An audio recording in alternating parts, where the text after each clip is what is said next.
I'm Jason Shafton, and welcome to another episode of Frank Growth, a podcast where we talk about business and life and how we grow in both. Some people talk about work-life balance. Here we talk about the messy, beautiful reality that there's no such thing. Usually I'm joined by my partner in life and my co-host, Alyssa Fox, but today I'm flying solo. Alyssa just had our second daughter and is doing the hardest job of all, mom. Miss you, honey. So I get to share this special Father's Day episode of Frank Growth with a wonderful guest and human being and my longtime friend, Nick Aubin.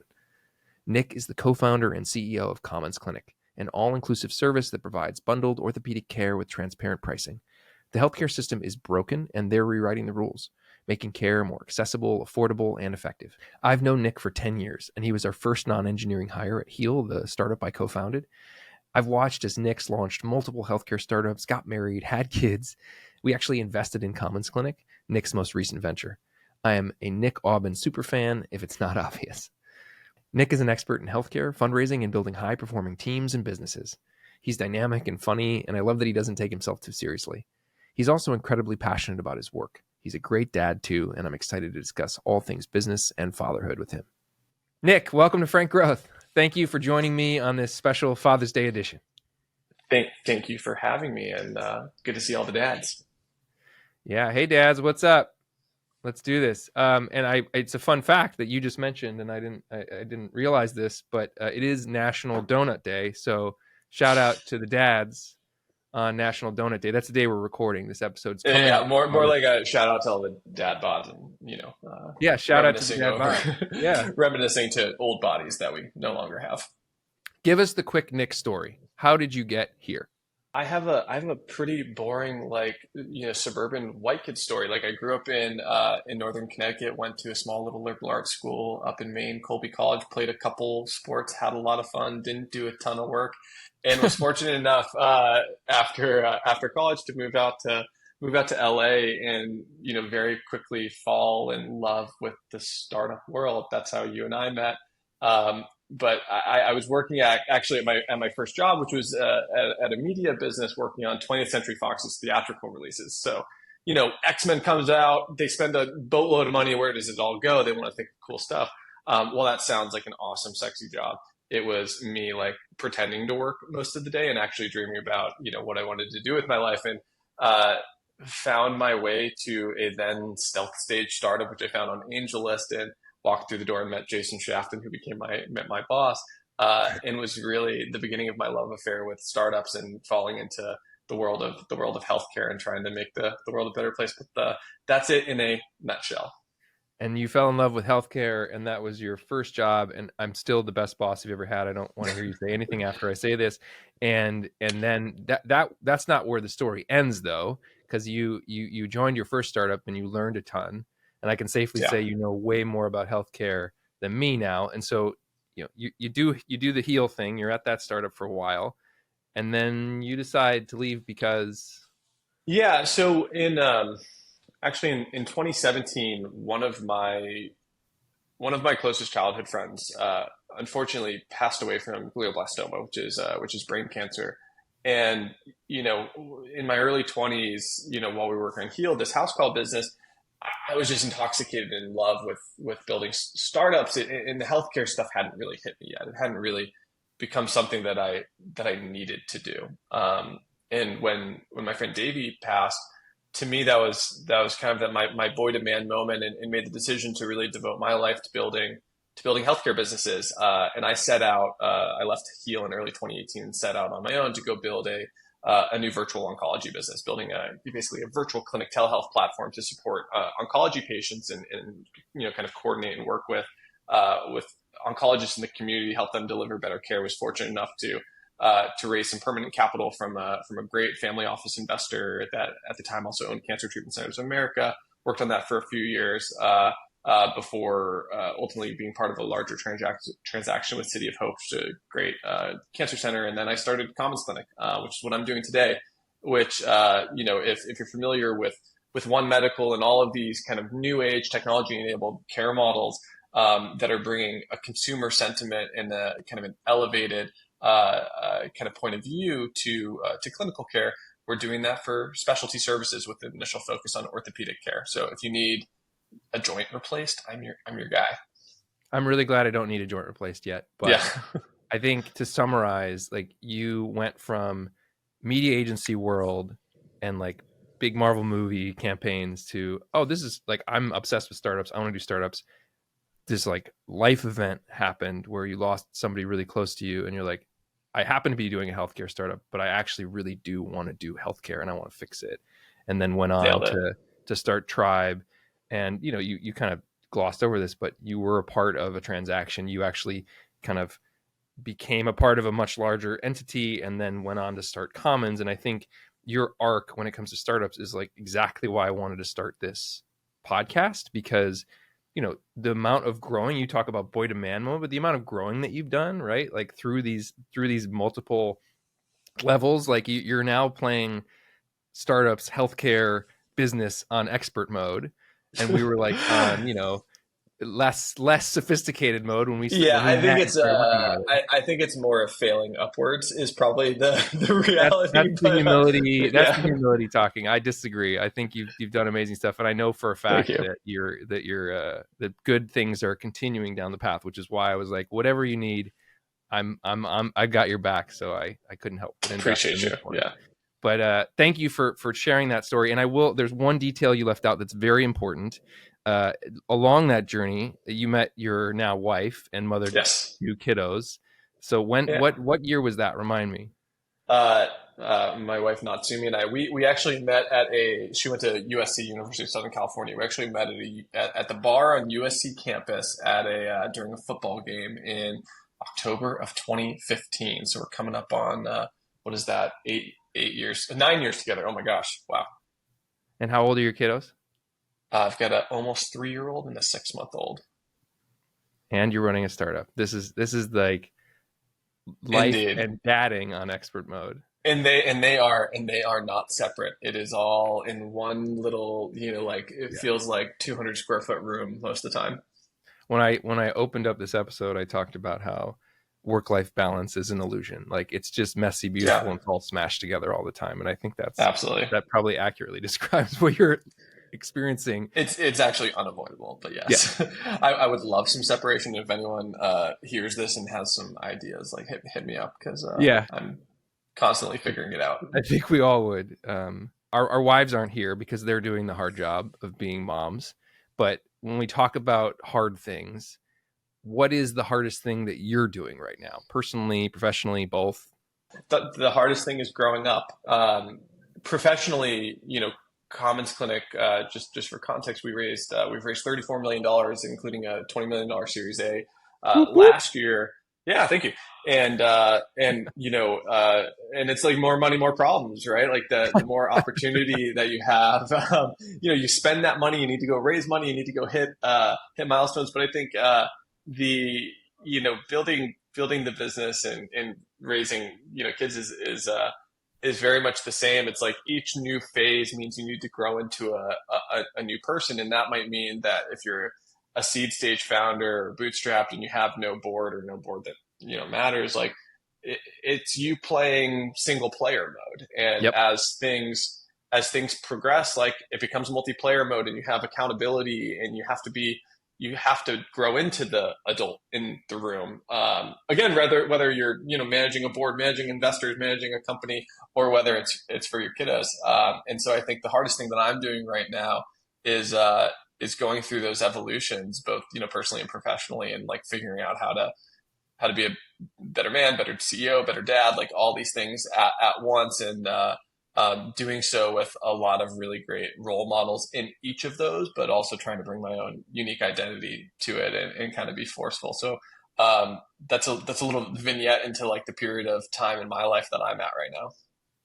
Got it. So hard things, dad, CEO, somebody trying to raise money for a venture-backed startup, founder, It's just leading kind of a like team. learning new things and shedding the shitty thing about you that you don't want to carry with you in the next phase.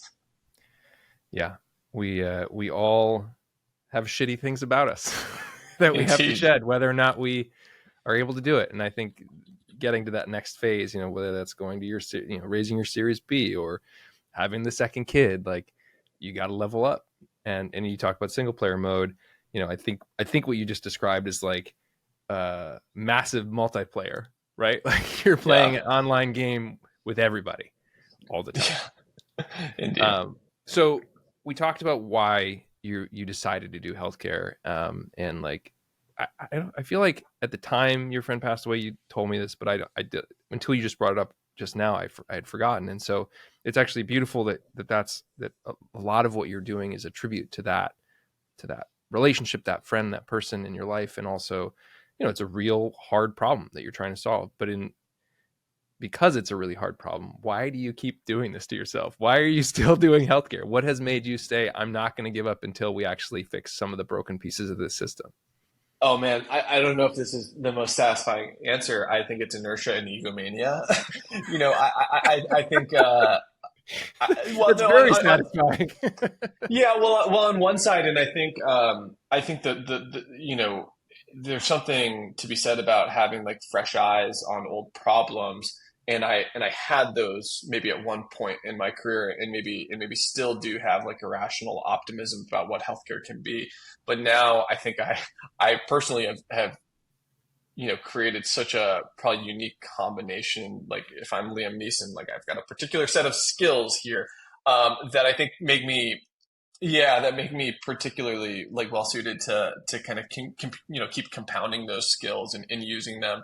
Like if you work at Taiwan Semiconductor for 20 years at the beginning of your career, like you know how to build chips, right? And like I know how to build healthcare businesses, and I love doing it. So like I don't see why I would do anything else. Uh, and then like as many founders are, like I'm ultimately very ego driven, and the opportunity to build something big, something impactful, and something enduring, I think is in healthcare. Yeah, because it's hard makes it that much more intoxicating. I love what you just said, because people don't admit that. And so the reason I called this show Frank Growth is because I want people to show up and be real and say the quiet part out loud. Like, yeah, why would anybody be insane enough to start companies, multiple companies, unless there's a little bit of ego in it for you, right? Like I'm sitting here right now staring into a camera, looking at you, you're doing the same thing. We're talking about ourselves and our businesses and our lives and our wives and our kids. We don't have to be doing this. We could go work a 9 to 5 job like 40 years ago people did at GE and do that for 40 years. But that's, we've chosen a harder path. So there's got to be some ulterior motives besides just making the world a better place. And so I love that I think you're saying the quiet part out loud. totally. I think when people watch Shark Tank, or they have a Yeah. conception of what VCs want to hear, or they stand on stage at conference, there's this trope that your founding story needs to be mythology, right? And that you need to really like project and perform how mission driven you are. Like every You single know human somebody who being. used to do that. I know lots of people do that. Every single person cares about the thing that they're working on for different Of reasons, course. and it's important to be passionate. But saying that that's the only thing, I think is just not true, right? It's like Yeah. it's what is it, the Japanese term ikagage? It's like finding Yeah. the thing that you're passionate about, great at, and and can also like make a ton of money. I mean, like that's what being a founder is, and I think the best founders have a healthy balance between those. And frankly, in healthcare, I see a lot of folks that orient too much to one of those, and maybe that's why you get some bad behavior in private equity on one side, and why Yep. you get a lot of like nonsense companies that have a great vision that defy gravity. Yeah. Is it ikigai? Well, how do you pronounce it? The Japanese concept of like there's not an English word My, for my, it. my wife is Japanese, so I won't Yeah. I So won't butcher it and like attempt to. Yeah. I always thought it was ikigai, like Ikyggai or something, but I'm sure I'm saying that wrong.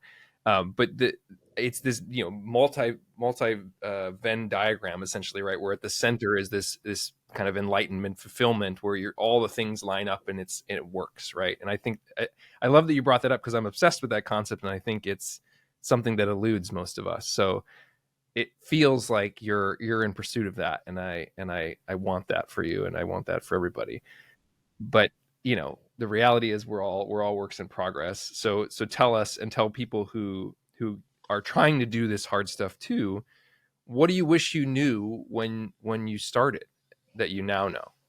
in the early days, it often can feel like single player mode, as we mentioned. I don't think I really understood professionally the power and the importance of friendship and like having friends behind you and supporting you. So through Oh, my Nick, thanks so much. Oh, that means so much to me I'm that not you going to talk say about that. you Oh, at all. okay. Actually, I'll All talk right, all right. about other No, people. yeah, okay. Um, no, but like I have friends. Many of them have given me money, so there's an incentive there. But I have invested in friendships with a lot of people I respect over the years, who it goes both ways. We both like give each other the thing in the time of need that can ultimately really make the difference, especially in venture-backed startups. In a world in which you're raising money and going through, a tough time with your senior executive team, your tough time raising money, tough time with your board, like whatever, right? Having friends that have been through it before and can kind of be your doula through that process has been both some of the most gratifying relationships I have in my life, but also has really helped me in a way that I didn't know I needed that help. Like if you go get an MBA, you know nothing about building businesses. What building business on paper is, but like at the end of the day, like so much of my life and so much of like nascent success is like what happens in iMessage and like how you like back channel like work these things. And but yeah, so friendship. Friendship is everything, and it's funny because you just described also the work life balance of your closest friends that are also your mentors, your coaches, your doulas, your like you're talking about they're giving to you, whether they're giving their time, their money, their advice, but they're giving in times when you really need it and need that particular thing. And then in return, you also, I'm sure, are showing up in that way for them. And I mean, it's a little self-selecting. Like a lot of my friends also just like love the same stuff I Yeah. do. Like they love But this, talking about these things, and I love talking. Like when I have a founder call me because they're having like something or they're trying to like raise money or whatever, it's like it's like really fun for me too. So like I get a little selfish enjoyment out of like problem solving all this stuff too, and I think that's like that's a like an awesome give and take of of it, like getting energy from your friends and using that to build businesses together is a really fun part of life that I think we're all in. When maybe like in my teens I had sports, I had other stuff for that, but like businesses business can be very lonely, and making it a team sport and kind of like building your tribe is I think really important. you're reminding me of the whole, you are the average of the 5 people you surround yourself thing. And so for those of you that are listening, they're like, I want to start a business. Or I'm an entrepreneur, but I'm trying to level up. It's really about putting the pieces on the board and the team players that Nick's describing around you that are going to help you be better. For sure. And I think that's, I've watched you be a sponge all these years around really smart, talented people. And now you're like kind of lapping them, including me. And I love it. Like I've always said to you, like you hire me someday again, I'm going to be down on my luck and need a, marketing manager job. And just like I hired you Yeah. for mine, you'll do me that kindness. First call. Yeah. Oh, first call. That's sweet. All right. So how do you, and we talked about balance being bullshit, but how do you balance running a business, raising kids, being a husband? What's your secret, man? So much of my life the past 3 years since having my daughter Mia has really I talk about it often as like addition by subtraction. So like what are it's like the times that are like sacred for me, or like bedtime, dinner, like all that, with my kids. Like what was I doing before kids? It's like that was happy hour, right? That was like doing like an extra 2 hours of work. Going to the gym. And yeah, and so going to the gym, exactly. And so so I think it's ultimately just editing your life and cutting stuff out that being comfortable cutting. And it's not like you're just cutting and like, oh man, I can't go booze with my buddies anymore. Yeah. But doing it because like the thing you get is actually so much better. Um, and being just more kind of like strict and convicted with your schedule. Like honestly, I don't really know how to answer that other than like things get tighter. There are fewer hours in the day after you have kids, and you prioritize them with a little bit more ruthless efficiency. And if you don't, then it's chaos. Or you're just not doing what you need to for your kids and your spouse, which is equally as bad. Amen. And more truth telling. I find that Alyssa and I have like maybe 1 hour every night where like kids are asleep. We're like tired, but it's a bit embarrassingly early to go to bed. And so we will have a conversation. We'll catch up about the day. We'll watch one TV show. We'll do something, the two of us, and then we'll Yeah, collapse from exhaustion. that sounds familiar. We Yeah. watch Survivor every night. I love that for you. We do like we binge shows until we run out of episodes, and we go back to old shows that we love. So right now it's Brooklyn Nine-Nine is the one that Oh, we've there you gone go. back to. Nice. Great show. Miss you, Alyssa. Sorry you're not here to interview Nick, and Sumi. We miss you too, and we totally get it. Like you've got the hard job. We're just having fun right now, which is not fair at all. Yeah. Okay, so best. You've kind of touched on this, but what is the best part of being a dad? Uh, you know, with my kids, it's really the first time in my life.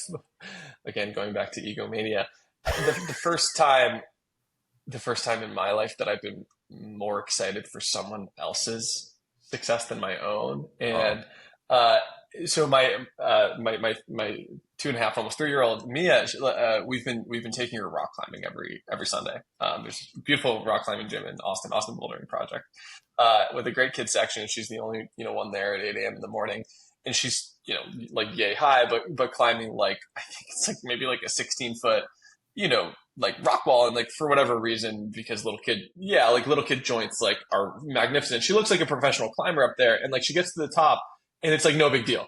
And she's like, I did. And I'm sitting there like welling up in anxious mode, like ready to catch her. But she doesn't need my catching. And I think it's actually that, like seeing your kid do something where they don't need your help, and just like she comes down and it was like no big deal. Hey, like dad, why are you misty?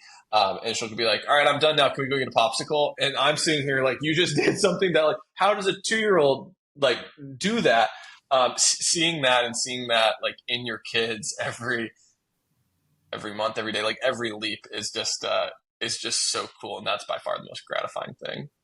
amazing. I love that, and the pride. The thing I've heard other people say a lot, and I didn't know it until I was a parent too, is like having kids is the first time your heart lives outside of your body, and like watching them, I'm sure you've heard that saying too, and like just watching them do stuff and do it for the first time or do it really well after trying hard is like, yeah, dad, why are you misty? I'm misty because you fucking are amazing, and like you're my little spawn who's doing this incredible thing. I'm gonna cry now.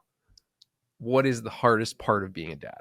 I think that the easy part is hanging out and loving your kids and all that stuff. I think for me personally, the hardest part is being a parent for my wife, and I don't mean her parent. I mean Yeah, I mean like co-parent. yeah, but it's like okay, you're getting ready to go, on a long day out, and like someone's got to pack the snacks, someone's got to like do the water ball and stuff, and someone needs to figure out what you're going to do all day with your kids to make it like fun. And like that is not, I'm not a planner. Like when I go on like bachelor parties, I just show up and I'm ready to have fun, right? I'm not the guy that like sends out all the emails and like does all the stuff. And that has and that's come to parenting too, that if I let my foot off the pedal, and just coast off of like the hard work my wife does, like I'm not doing my thing. And so like, my advice for dads is like be proactive, because like, like I fall into that trap all the time where I'm not proactive, and I'm not, like taking a lead position. And I just say like, oh, my wife is like, as many of our wives are, it's like it was remarkably natural for her to like fall into mom mode, and she's so good at every single one of those things. But like she doesn't want to do it all by herself. Like stepping up and like coming up with fun days, and that's maybe a manifestation of this. but like, doing the little things, taking like that little proactive step, in being thoughtful about what those are is, I think that makes everyone's life, your kids, your wife, like everyone better.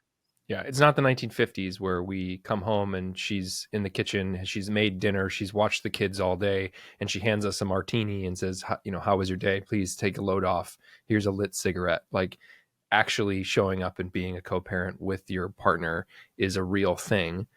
And I think for me, you hit a chord just now, because I think about the times we've been out with, before our second daughter was born, it was just the one, and we'll have the diaper bag with us and the stuff in it, and I'll be rooting through it and be like, where's this thing, why isn't this here, why isn't that there? And it's like, Jason, shut up. Like, this is me saying this to myself, but Alyssa also would say this to me. Jason, shut up. Like, you didn't pack that diaper bag, you didn't think about what we needed for today, and you weren't involved in the planning process at all. So like, deal with it, figure it out. And since moments like those happen, I'm like, oh, maybe I should be the one to like pull everything together and get the water bottle and put the right stuff in the diaper bag and like be set up to go, so that she can just be the one to like, oh yeah, here's what I need. It's all good. It's ready to go. I love the idea of planning stuff too. I'm terrible at that as well. And I'd love to like use the excuse, oh, well, I run a business and like I'm busy and I'm doing these other things. I'm planning all day long for all this like very strategic stuff for this business. Doesn't matter. Doesn't matter to Alyssa, probably doesn't matter to Sumi. Still got to show up and be a partner. Right? Like, and that's hard. It's really fucking hard. So you gave the advice, which is be proactive and, help, like actively help and be a part of it.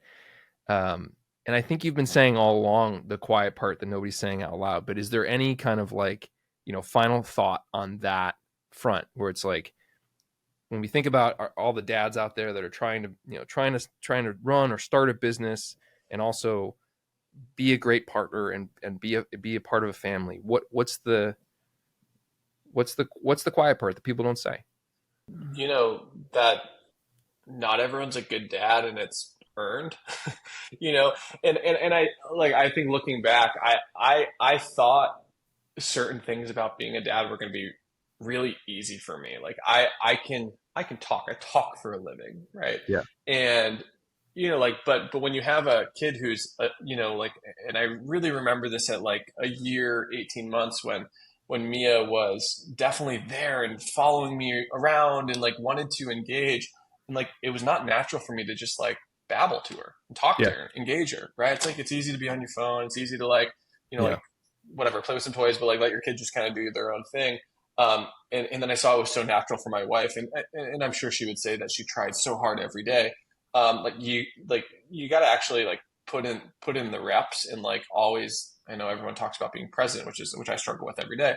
It's like be present, but yeah, and I see like some of it is like I don't think I'm a good dad every day. I Yeah. definitely don't think a lot of the guys that I see are good dads every day.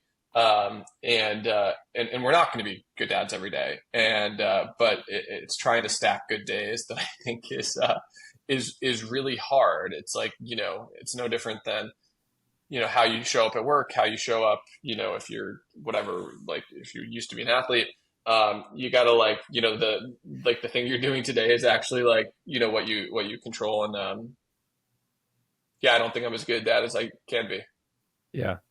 I think having the courage to say like, oh man, I sucked at that today, but like tomorrow's another day. I'm gonna try again. And we're not all default perfect dads as soon as a baby comes out. We actually have to work at it and get better and put in the reps, like you said. Some people listening are healthcare experts and work in the industry and get it, and others have no idea what we're talking about when we say multi-specialty care and maybe even elements of orthopedics, right? So like, if you could explain how Commons Clinic is a little bit different, and what you're doing that kind of anybody could understand when it comes to healthcare, it would be good to kind of get that version of what is this thing that you're building right now and why is it special? We hope that it's pretty simple. Like today, if you have really kind of enduring late stage joint arthritis, for example, like, one of the, I don't know if it's the eighth or ninth wonder of the world is like a total hip replacement, right? My dad had double hip replacements a few years back after years of walking the golf course in pain, his maladies. And in the old world, what you would do is go ask a buddy, they golf with, and say, hey, like, do you have an orthopedic surgeon I should go to? And they'll send you to like some drab, like, office where you have a terrible experience. Like, you don't know, if insurance is going to pay for it, how the prior auth's going to go. Their front desk staff is like sitting behind like a jail cell. You see a physician for 10 minutes and they're like, all right, let's go, let's do this surgery. Meet me at the hospital in a couple of weeks. And you're like, oh, okay. Like, I guess we're doing this. Go to a hospital, they bill you, 60 grand for something that does not need to cost that. And then they send you on your merry way with like basically no support. And, maybe you get a by the book referral to physical therapy, but you're kind of on it on your own, right? To figure these things out in this, kind of assembly line of care. With Commons, you walk through our doors and, like, it's a one-stop shop. Pretty offices, great physicians, on-site surgery center, imaging, physical therapy. We want you to come in to solve a problem like joint pain and leave with an entire plan and all of the resources that you need to get it done. Love that. Love the vision for it, and that you're making it real and growing fast. And I'm excited. My personal experience here is recently I was a clumsy dad and fell down holding Etta and protected her from getting hurt, but I smashed my knee really hard. Oh, no. And I went and had that exact experience you just described. Fortunately, very fortunately, it was just like probably like bursitis or, a little bit of MCL, like not even a tear, but literally just strained it, kind of hyperextended it, whatever. And, he handed me a handout. Here's, some stuff you do for MCL. And, I saw the doctor for maybe 5-10 minutes. Had it been worse and he had like, yeah, we got to do imaging. We got to, I would have been on that path and then gone and had the $60,000 surgery with him at, the hospital down the street. Because well, if I didn't know you, but I would have called you probably at that point. But, I think that everybody who has had an experience in healthcare, like the one you described, like what I'm talking about, knows that like healthcare hasn't really changed in decades. And what you're trying to do is make something that's an order of magnitude better. Shout out to Peter Thiel, 0 to 1. And in reality, like, is actually better. And people get comprehensive care. And then on the back end, and I'm not going to get into the esoteric healthcare stuff, but you're actually trying to make it work economically for all the parties too. Doctors do well and are motivated and are happy. The payer insurance companies are happy because you're doing things in a way that's, ensuring that they're not overspending, but also getting the value because the patient doesn't need to keep coming in and having continual problems and issues with whatever body parts being fixed.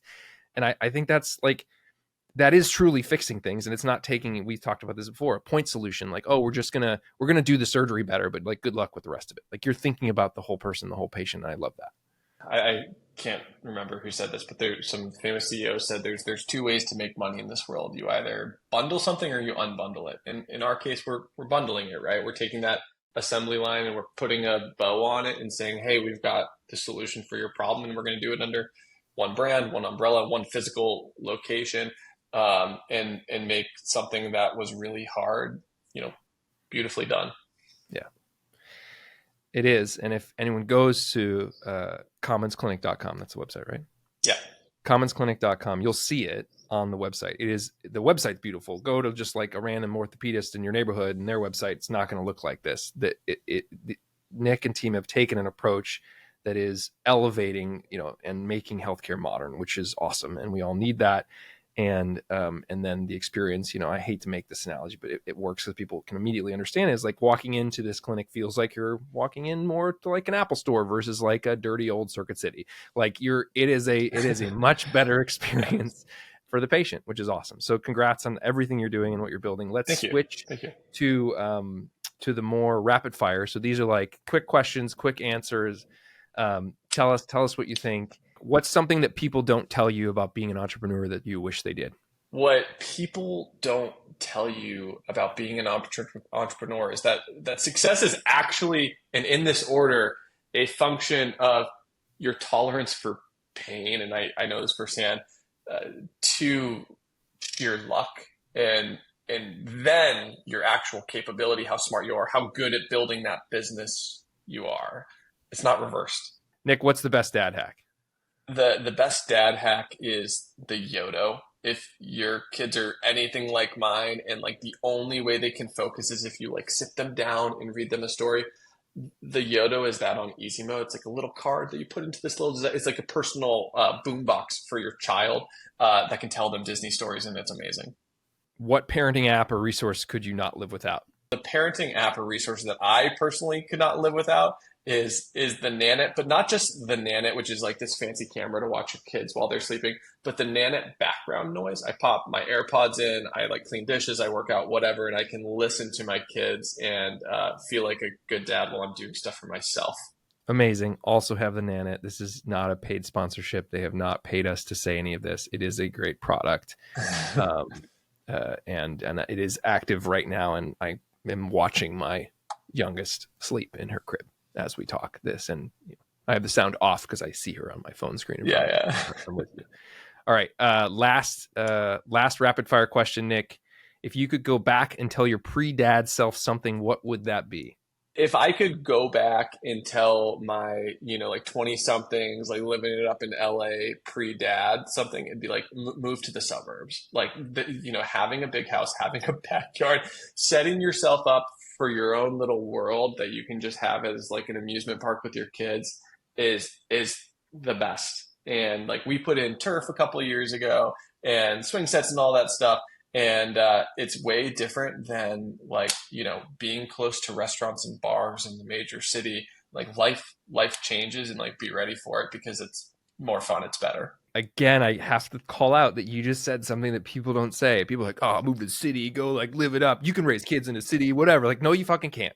Like, go to the suburbs because you can make the amusement park in your backyard. You can have a backyard. You can live this big life that's also perfect for your kids and creates this experience. And so there's nothing wrong with living in a city. I lived for a city in years, and I was convinced, I'm going to raise kids in like New York City. No, I didn't. I'm in the suburbs. Yeah, like so you're gonna go to JFK with 2 car seats and like a backpack and like 5 pieces of luggage. No, thank you. No, yeah, it sounds horrible. I know you have to run in a minute or two, so I just want to say thanks. This has been very fun for me, mostly because you're my friend before you're my podcast guest. But I just I know I said this before, I'm going to say it again, like I'm a broken record, but I'm super proud, like as like a little bit of like a big brother thing. Like you've done such amazing stuff with your career, with your life. You're this awesome dad and CEO and founder. And like, it's been so fun to watch. Like, thank you for letting me get like a front row seat to the Nick Aubin show. Your ego aside, like I'm happy to feed it right now. And the same to you. And I know you guys have had a crazy journey the past couple of years with the business and kids and all that stuff, and other stuff life throws at you. And I take a lot of inspiration and a lot of confidence from you. So thank you. Thanks, buddy. It was awesome having you on. Excited to celebrate Father's Day and share this out with the world. So happy Father's Day to you. Yeah, go have a donut. Happy Father's Day, and thanks for joining us. Happy Father's Day, y'all. Bye. Well, that's a wrap. I hope you enjoyed this special Father's Day edition of Frank Growth. If you're loving Frank Growth, please like, subscribe, and let us know what you think wherever you listen to your podcasts.